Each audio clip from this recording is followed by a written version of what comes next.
Bienvenidos a La Voz de la Amazonía, un podcast original del Oriente.com. Mi nombre es Catalina. El tema de hoy, minería bien hecha, la oportunidad que tiene el Ecuador para desarrollarse. Con tan solo 12 proyectos mineros avanzados, las exportaciones tendrían un valor presente de 176.000 millones hasta el fin de su vida útil en 2052, abriendo así el camino para una gran cartera de proyectos y consolidando a la industria como uno de los principales motores de la economía nacional. Nuestra invitada, María Eulalia Silva, presidenta ejecutiva de la Cámara de Minería del Ecuador. Bienvenida, María Eulalia, a La Voz de la Amazonía. Cuéntenos, ¿cuál es el objetivo primordial de la Cámara de Minería del Ecuador? Catalina, muchas gracias por este espacio. La Cámara de Minería del Ecuador es un gremio que ya tiene larga data. Es un gremio que acaba de cumplir los 43 años, pero que ha ido cambiando conforme la industria minera en el país ha ido cambiando. Por supuesto, nuestro objetivo es el desarrollo de una industria responsable, una industria que se traduzca en beneficios para las empresas, sí, claro, pero también para el Estado ecuatoriano y sobre todo para las comunidades del área de influencia. ¿Cómo se viene desarrollando la minería en los últimos 5 años en el país? Efectivamente, le comentaba que hace un momento que la minería ha ido cambiando, ¿no? Por supuesto. Hemos tenido minería desde tiempos inmemoriales, inclusive antes de que llegasen los españoles o los incas. Sí, pues. Nuestras tribus autóctonas hacían minería. Luego hubo, digamos, un auge de una pequeña minería, pero es a partir de, digamos que de unas 2 décadas acá, que empieza a haber atracción de inversión de minería a gran escala, ¿no? En la minería los tiempos son distintos, ninguna industria es igual a otra, por supuesto, y en minería, estoy hablando de minería industrial, es decir, a mediana y gran escala, antes de sacar el primer gramo de mineral a la venta, han pasado fases que pueden tomar 15, 18, 20 años, fases exploratorias, fases de factibilidad, luego fases de la construcción de la mina. Una mina industrial es una obra grande de ingeniería que puede tomar 2, 3, 5, 8 años de construcción antes de empezar ya la operación. Entonces, dicho esto, comentarle que si bien la atracción de este tipo de inversiones surgió, digamos, hace 18, 20 años, el Ecuador tiene minería industrial operando apenas desde hace 2. Es el segundo semestre del 2019 en la que Fruta del Norte, la gran mina de oro, empieza a operar. Me parece que unos 3 meses antes, Mirador, la mina de cobre, también empieza a operar. Entonces, estas son las 2 minas industriales que han sido la punta de lanza de esta nueva industria. Imagínese usted que con apenas el aporte de estas, con el aporte de estas 2 minas y también con un aporte de la pequeña minería, pero sobre todo el aporte de estas 2 minas, los minerales son hoy por hoy el 4º rubro de exportación. Es altísimo. Es altísimo. Y en tan poco tiempo. En tan poco tiempo. Imagínese que para 2020, o sea, estas minas empiezan producción en el segundo semestre del 2019. Para 2020 tuvimos en realidad 10 meses de trabajo porque 2 se paralizaron por efectos de pandemia. Pues. Con 10 meses terminaron el año con $1.000 millones de producción. Para 2021 se esperaba que en un escenario relativamente optimista se esperaba cerrar el año con $1.600 millones, pero nos equivocamos. Sí, ¿no? Terminamos con más de $2.000 millones. Entonces es realmente una industria súper poderosa que está dando apenas sus primeros pininos y que aún así ya esos primeros pasos tienen un fuerte componente en los efectos de la economía. Pero el pipeline, ¿no? Es toda esta cadena que se acerca a esta etapa de operación es muy grande. es muy grande. Esperemos que al menos en los próximos 3 años veamos 3 o 4 minas empezando la producción. Empezando la construcción. Empezando la construcción. Yeah. Sí, existen unas tres, digamos 4 minas que están o terminando o por terminar la etapa de factibilidad, que es justamente la etapa anterior a entrar a la fase de construcción de mina. Entonces, si es que las cosas van como tienen que ir, si los cronogramas se cumplen como tienen que cumplirse, estaríamos hablando de que en los próximos 3 o 4 años habrían 3 o 4 minas empezando su construcción. Y con esas 4, que creo que es importante decir, estamos hablando de más de $3,000 millones. Eso iba a preguntar. La construcción de estas 4 minas cuestan eso, más de $3,000 millones. Son $3,000 millones no solo que se quedan aquí, se quedan aquí en zonas súper remotas, ¿no? Entonces, y para darle un ejemplo, Fruta del Norte es una mina que costó $923 millones. De esos 923, $500 millones, de todo lo que se gastó, $500 millones fueron en compras de bienes y servicios aquí en el país. De esos $500 millones, 65 correspondieron a compras hechas en el cantón Yanzasa, un cantón de 20,000 personas. Oh, por supuesto. Entonces, realmente la industria minera es una industria que tiene un poder enorme de desarrollo. De hecho, en algunos países no se les llama minería, se les llama industria de desarrollo. Justamente porque tiene esa capacidad. ¿Y considera que la legislación, por todo lo que me dice, considera que la legislación también ha aportado para que esto se realice desde hace 2 años acá? A ver, creo que nuestra legislación tiene todavía algunos vacíos y a veces el espacio vacío se llena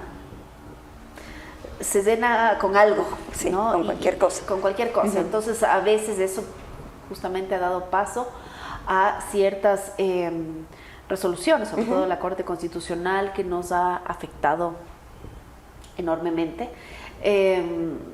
Sin duda alguna, estamos frente a una coyuntura de gobierno interesante. De hecho, el gobierno del presidente Lasso está percibido como una isla en este momento, ¿no? Con todos los problemas que estamos viendo en Perú, en Chile, un país que creíamos que en donde la minería estaría siempre asegurada, claro. Está en este momento pues pasando por graves desafíos. Inclusive Colombia también se acerca a un proceso electoral en donde no necesariamente será favorable a la industria. Sin embargo, en este sentido, el Ecuador es visto ahora como una isla de atracción en la inversión. De hecho, noticia de hoy fue que el índice Fraser, que es un índice de percepción de los inversionistas, el Ecuador está mejor puntuado, quizás mejor puntuado de lo que no ha estado nunca, y eso es justamente por esta percepción. Los desafíos son enormes todavía. Me gustaría decir que estamos en una época en donde lo único que tenemos que hacer es desarrollarnos. Eso sería fantástico, pero no sería real. Los desafíos son enormes, pero creo que más grandes que los desafíos son las oportunidades. Entonces, si es que uno tiene entre manos una gran oportunidad, no importa lo difícil que sean los desafíos, hay que seguir adelante, ¿no? Por supuesto. Este país es un país bendecido, pero no solamente por lo que vemos sobre la superficie, sino por lo que está abajo de nuestros pies. Creo que no solo el desafío, sino el compromiso y realmente la mística de la industria es que ese desarrollo sea un desarrollo sostenible y beneficioso para el Ecuador y para los ecuatorianos.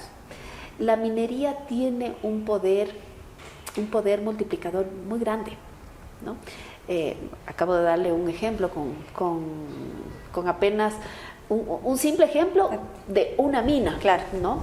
El Fruto del Norte. Entonces, imaginémonos cuando este país tenga 10, 20, 50 minas, como tiene el Perú. Así es. El Perú tiene montones de minas. Tiene cantidad, sí. Chile tiene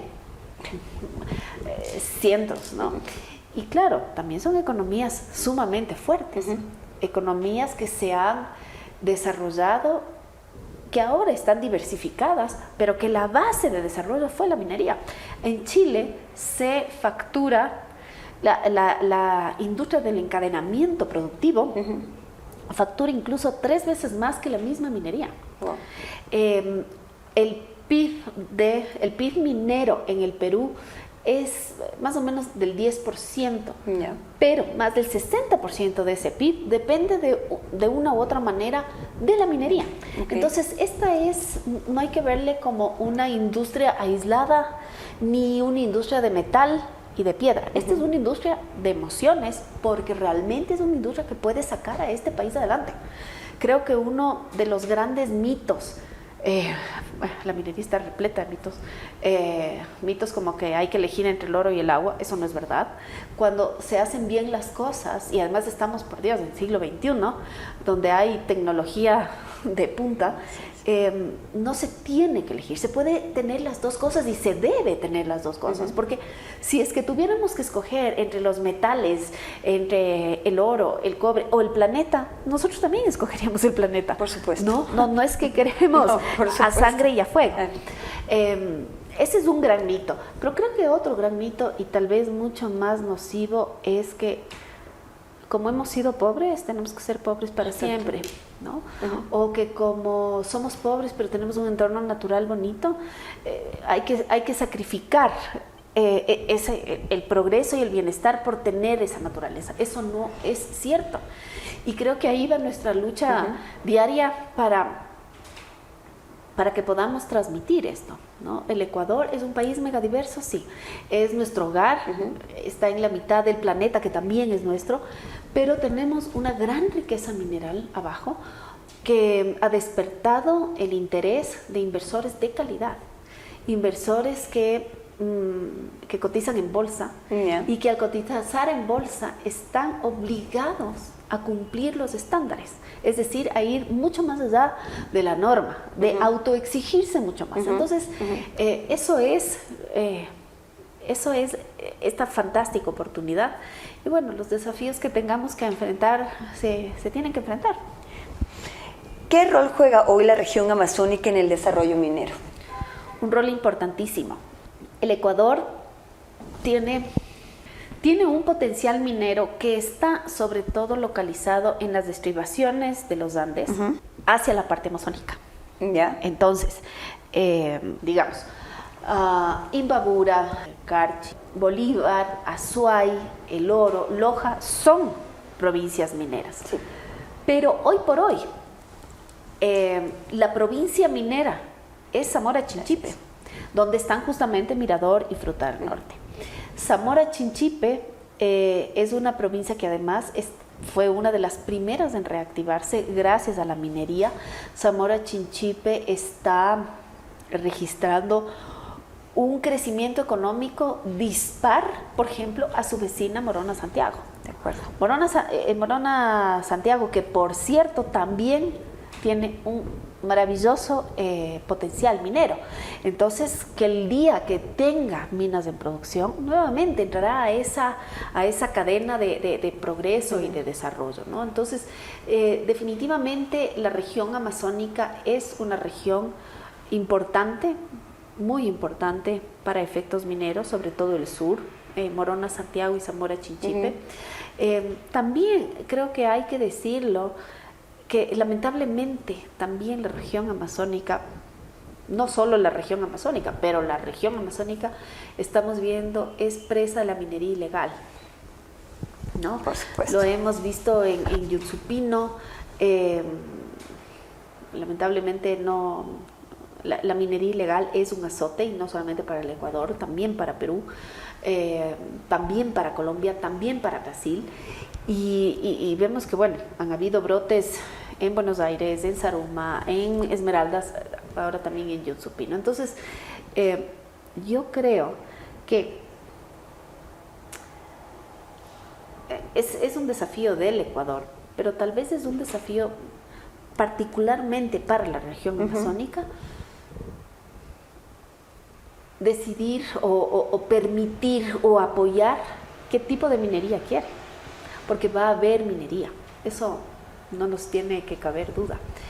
Pero ¿qué tipo de minería?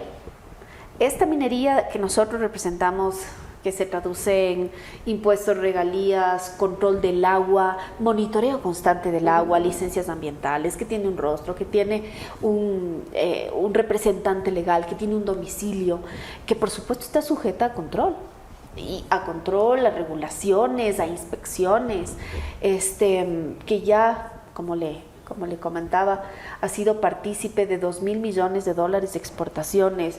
Solamente las 2 minas pagaron en regalías anticipadas casi $170 millones, sin haber vendido un centavo. ¿No? Entonces, ¿queremos eso? ¿O queremos lo que hemos visto en Yunzupino? ¿No?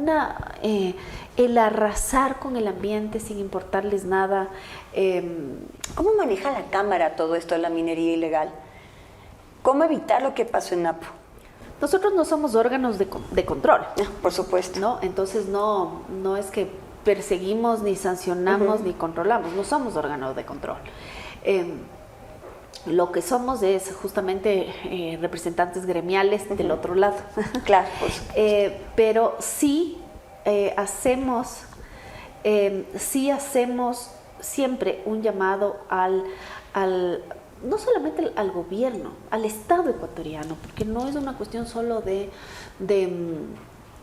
ejecutivo, es una cuestión también de jueces, es una cuestión también de la fuerza pública, ¿no?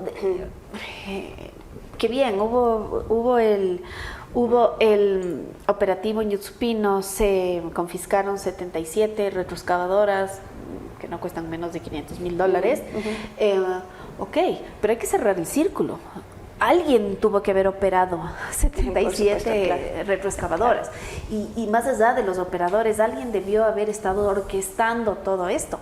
Entonces, creo que también es un llamado para las autoridades judiciales para que apliquen la ley hasta las últimas consecuencias, ¿no?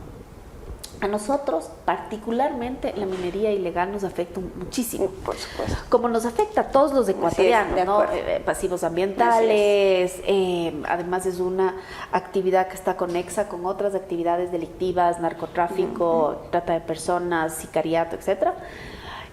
Pero además de eso, es una actividad que reputacionalmente nos afecta, ¿no? En este país donde todavía no se sabe bien qué es esto de la minería industrial, no, pues ven eso y dicen, no, la minería es terrible.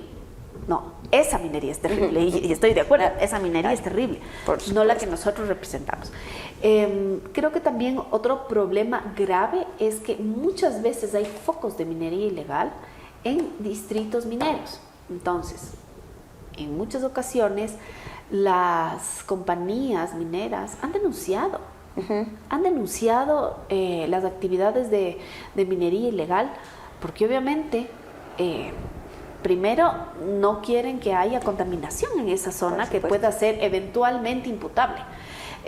Segundo, la minería ilegal no llega sola, no es que llegan, sacan y se van, llegan a sangre y a fuego. Entonces obviamente no queremos, necesitamos, como cualquier industria, trabajar bajo parámetros de seguridad física también, no solo jurídica, sino física. Entonces, es todo un desafío para el país, creo yo, y a nosotros particularmente, como le digo, sí nos afecta. ¿Cómo manejan todo lo que es el ambiente Ecuacorriente y Lundin Gold, perdón? No puedo hablar mucho de Ecuacorriente, porque Mirador no es parte de la Cámara. Ah, ok. Entonces yo no podría mal podría hablar de ellos porque en realidad no conozco a profundidad, pero sí conozco a Fruta del Norte. Claro, lo único. A Fruta del Norte conocemos, a ver, en cuanto al ambiente, bueno, le puedo decir algunas cosas, y esto no es particular de Fruta del Norte, sino de toda la industria, asumo que también de claro, el impacto sobre todo medioambiental en la Amazonía. A ver, quisiera empezar hablando del agua. Ya. El agua, a ver, en una concesión minera el agua se utiliza para dos temas. Okay. Uno para, digamos, aguas domésticas, para campamentos, baños, etcétera, etcétera. Pero otro es el agua industrial que se necesita, sobre todo para la molienda de la piedra. Ya. Ok. Esa agua no puede ser tomada ni de cualquier parte, ni en cualquier cantidad. Esa agua tiene que ser tomada según lo que la licencia ambiental así lo determina. Entonces, digamos, si aquí está la concesión y por aquí pasa el río, la licencia ambiental le dirá, usted puede tomar agua de este río, o no de aquí, de acá, de donde sea, de este río, y establece las cantidades. Ok. Muy bien. Una vez que es tomada el agua, el primer paso es monitorear en qué estado entra esa agua, ¿no? Ya entra el agua, se registra su estado. Adentro el agua está en constante recirculación, porque además es agua industrial, entonces se puede seguir recirculando. Cuando tiene ya que ser devuelta al ecosistema, pasa por varios filtros y por varios tratamientos. Okay. Y una vez que un laboratorio externo, no solamente interno, que también hay, un laboratorio externo dice que el agua está en iguales condiciones como llegó, puede ser devuelta al ecosistema. Hemos visto, por ejemplo, en Fruta del Norte sucede eso, que el agua no está saliendo en iguales condiciones, está saliendo incluso mejor, porque se hace un tratamiento bien concienzudo y muchas veces mejora la calidad del agua, entonces se está devolviendo al ecosistema en mejores condiciones de la que fue tomada. Eso en cuanto a agua. Ahora, en cuanto ya digamos a operaciones, claro, toda concesión implica una intervención en el territorio. Esa intervención es planificada justamente para controlar y mitigar cualquier eventual impacto. Cuando se remueve capa vegetal, una de las cosas que se hace es establecer viveros a fin de que esas especies vegetales nativas sean reubicadas en distintos lugares, pero también se arman viveros porque en algún momento la mina termina. O sea, las minas, como todo, empieza y termina. Después de que termina, arranca una nueva fase que se llama cierre de mina. En ese cierre de mina lo que se busca es dejar el territorio lo más parecido a como está. Y justamente estas especies vegetales van a ayudar a reforestar con la flora. ¿Y qué sucede con la fauna? Con la fauna lo que se hace en muchos casos, se hace siempre un monitoreo faunístico, de tal manera para saber de qué se está hablando. En caso de que haya una posibilidad de reubicación de especies animales, también se lo hace. Ahora, creo que es importante entender que, por ejemplo, digamos que la concesión es toda esta mesa. Esos son los límites de la concesión. Eso no significa que todo esto va a ser intervenido. La concesión son esos límites, pero digamos los campamentos son mínimos. Estas primeras etapas tienen una intervención menor en el ambiente, porque se hace mucha prospección, que básicamente es un trabajo de laboratorio. Y cuando ya empieza, digamos, la operación, es una operación que se hace lo más responsablemente posible. Hay que entender también que tenemos restricciones constitucionales, ¿no? Igual que tiene el petróleo. O sea, un área protegida, que es un área donde se requiere un altísimo nivel de protección, sea por la diversidad faunística o vegetal, es un área donde está prohibida la minería. El 407 de la Constitución claramente establece que no se puede hacer actividades mineras en áreas protegidas, centros urbanos y zonas intangibles. Entonces ahí no se hace. pero existen otros lugares donde sí se puede hacer, donde la ley lo permite y por supuesto se puede hacer bajo estas normas, estos estándares y con esta tecnología avanzada. ¿Y al momento tienen algunos otros proyectos pendientes en la región amazónica? Hay montones en la región amazónica, hay algunos. A ver, puedo mencionarle algunos. Por ejemplo, hay un lindo proyecto que se llama Guarinza. Ya. Guarinza está en Morona, Santiago.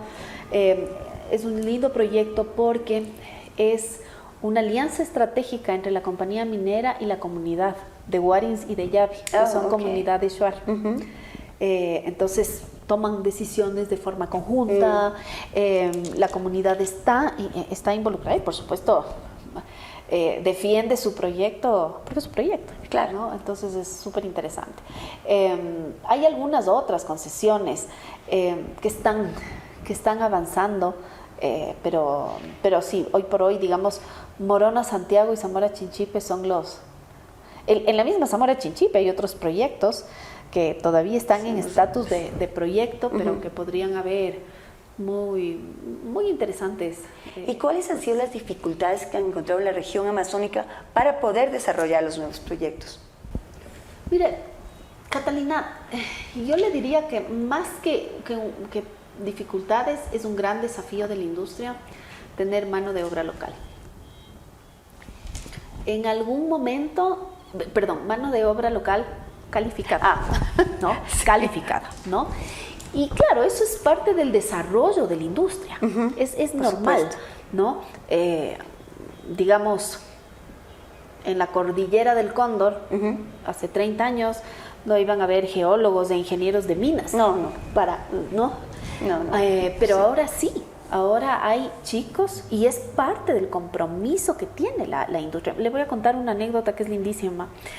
Cuando Fruta del Norte llegó, más bien cuando Lundin Gold llegó y se hizo cargo de la concesión, ya se acercaban, y habían, digamos, avanzado estas etapas exploratorias, llegó a la comunidad e identificó que uno de los problemas más recurrentes era que la gente no había terminado el bachillerato.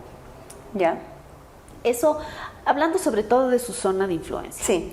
No habían completado su bachillerato. Hicieron un programa conjuntamente con el Ministerio de Educación, una alianza público-privada para poner en marcha un programa de bachillerato tardío. Yeah. En ese bachillerato tardío se graduaron algo así como 300 personas. Wow. Desde 20 años hasta 70 y pico, que querían ser bachilleres, que tenían el derecho a soñar, llegar a eso. Después, pero esto era una primera fase, o sea, fue algo muy pensado y muy facetado.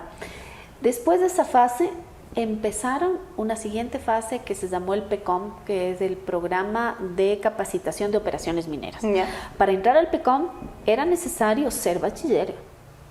Oh. O sea, era un requisito. Era un requisito. Se les capacitó, ellos obtuvieron su título, y algunos de ellos hoy están trabajando en Fruta del Norte. Oh. Sí, y no son solo ellos, son ellas también. Y mujeres Shuar también. Entonces, yo creo que eso es lo que nos inspira, ¿no? Por supuesto. Ir haciendo un desarrollo ancho, no estrecho para unos pocos, sino que sea ancho.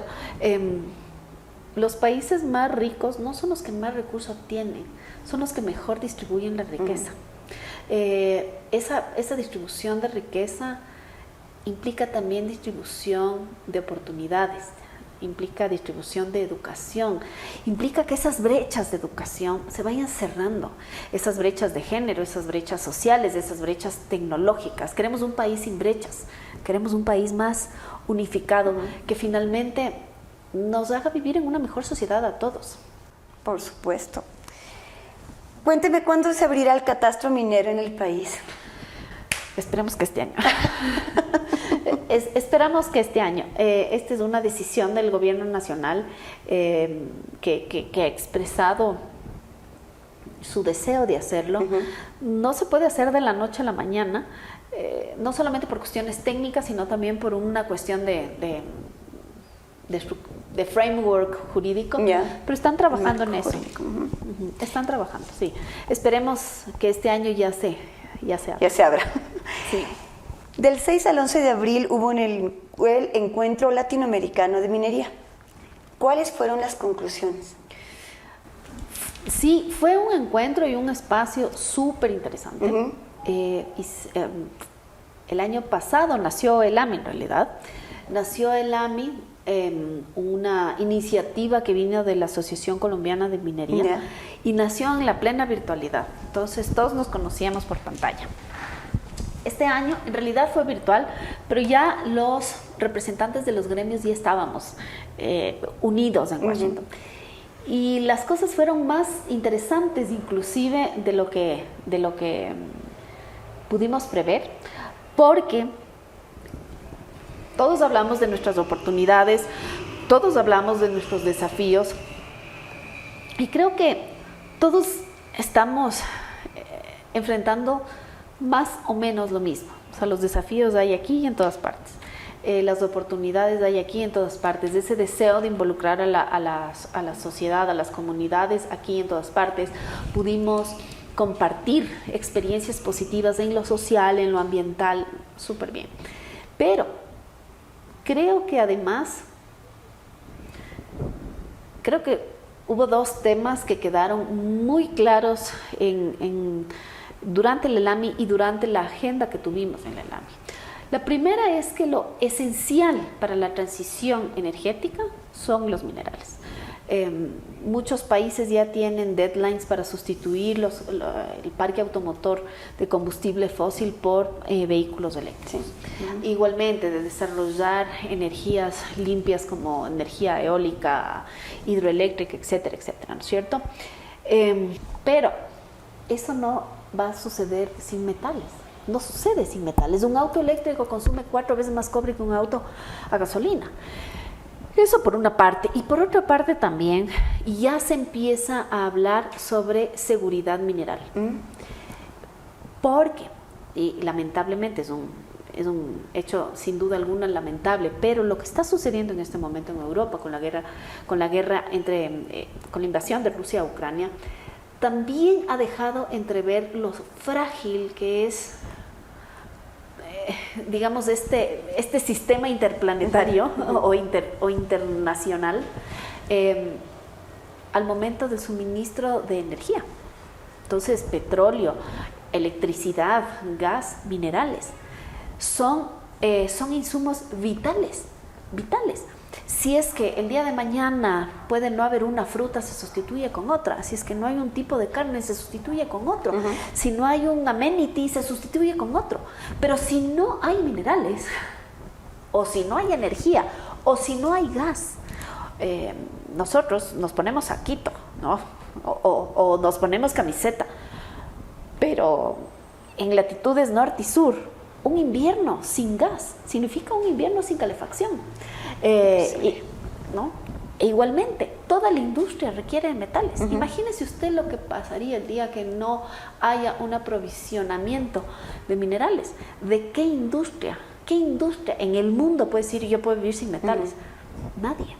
Entonces ya se está previendo esa posibilidad. O sea, hablar sobre la soberanía mineral para que el aprovisionamiento de minerales sea un aprovisionamiento, digamos, transparente, justo, que no se vea vulnerado por cualquier tipo de coyuntura puntual. La seguridad mineral es para que el mineral esté presente y que no haga falta. De ser el caso, sí, pues dependiendo del caso. Las grandes potencias ya están hablando del tema. Las grandes potencias tienen enormes industrias. que necesitan minerales. Claro. Entonces se están preguntando, ¿qué me pasaría a mi gran potencia si es que me quedo sin minerales? ¿Qué pasaría con mis industrias? Entonces ya se está viendo. Y creo que en ese sentido Latinoamérica es súper interesante. Latinoamérica en general, pero yo diría los países andinos. Porque somos grandes proveedores, o podemos ser grandes proveedores de cobre, por ejemplo. Entonces, esta es ya una discusión que se está empezando a tener en los más altos foros. ¿No? Es una discusión también que demuestra no solamente la validez y la legitimidad de esta industria, sino también lo estratégico que podemos ser, por ejemplo, el Ecuador, en esa cadena de aprovisionamiento. Entonces, nuevamente, no hay que ver a esta industria como, es una industria de mineros. No, esto es una industria país. Es una industria país y es una industria región y es una industria mundial, porque no se puede. ¿Qué debería saber el ecuatoriano común y corriente sobre la minería? Me parece súper chévere esta pregunta porque, como te decía, la minería y la minería industrial es como algo que no está en el mapa de la gente. Por supuesto. ¿Qué deberíamos saber todos? Uno, que no existe vida posible sin minerales. La edad de piedra, que sucedió en los albores de la humanidad, termina con la edad de bronce, es decir, termina cuando el hombre empieza a manejar metales. Así es. Solamente veamos en este momento todo lo que nos rodea. Obviamente, nuestros dispositivos electrónicos, sin duda alguna, las estructuras de nuestras casas, edificios, el transporte. Si nos vamos al hospital, una radiografía, no se diga una operación quirúrgica, cualquier cosa, pasa por metales. Los metales pasan también por todas estas energías limpias. Las bicicletas, los instrumentos musicales, los aviones, todo. No existe forma de que no consumamos metales hoy. Pero de aquí a 20, 30, 50 años, donde ya están establecidos deadlines para la sustitución de autos a combustible fósil por autos metálicos, vamos a necesitar muchísimo más, ¿no? Entonces, creo que es vital que se entienda que, uno, necesitamos los metales. Dos, la minería es una industria legítima, lícita, reconocida por la Constitución, y todo aquello que vemos en Yutupino, en Zaruma, en Buenos Aires, en Esmeraldas, eso no es minería. Eso se llama delito, y es el delito de la extracción ilícita de minerales. Eso no nos representa. Nosotros representamos absolutamente otra cosa. Y cuando hablábamos de atracción de inversión de calidad, el Ecuador lo ha hecho. Hemos atraído inversores de calidad. Tenemos inversores canadienses, australianos, británicos, chilenos, y todos estos países son referentes de países con economías fuertes que desarrollaron una economía fuerte sin depredar el ambiente, sin excluir a comunidades indígenas. Australia tiene comunidades indígenas, Canadá tiene comunidades indígenas, y no por eso nadie ha tenido que desplazarse. Más bien ha sido una forma de que ellos puedan mantenerse en sus territorios sin tener que migrar. Muchas gracias.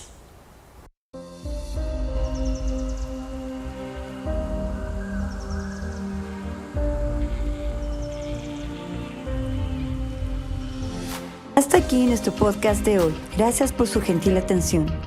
Pronto regresaremos con más información. No olvide seguirnos en nuestras redes sociales. Nos encuentra en Twitter, Facebook, Instagram y en YouTube como El Oriente C.